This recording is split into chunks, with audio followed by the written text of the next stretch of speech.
Vazhdon që të luftoj qëndrimet e Organizatës së Kombeve të Bashkuara, ndërsa përdor sërish Kosovën për tentuar të justifikoj aneksimet e saj në Ukrainë.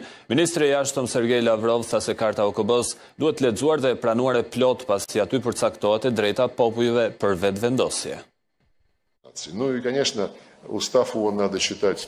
Karta OKB-s duhet lexuar në tërësi dhe jo vetëm pjesa që ju patjetër dëshironi të theksoni në këtë konflikt sot.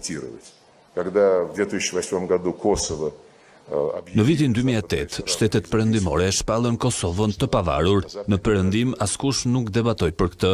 Gjykata ndërkombëtare e drejtësisë në përfundimin e saj tha: për këtë flet shpesh presidenti rus Vladimir Putin, se nëse një pjesë e shtetit vendos në mënyrë të njëanshme të shpallë pavarësinë e saj, pëlqimi i autoriteteve qendrore është krejtësisht i panevojshëm. Duke abstrahuar edhe nga kjo, neni i parë i kartës së OKB-s është e pamundur ta shpërfillni nëse e lexoni seriozisht këtë dokument, thotë se të gjithë janë të detyruar të respektojnë të drejtat e çdo personi, pavarësisht nga raca, gjinia, gjuha dhe feja. Kjo është edhe Karta OKB-s, zbatimin e së cilës e kërkon sekretari i përgjithshëm Antonio Guterres në lidhje me konfliktin Ukrainas.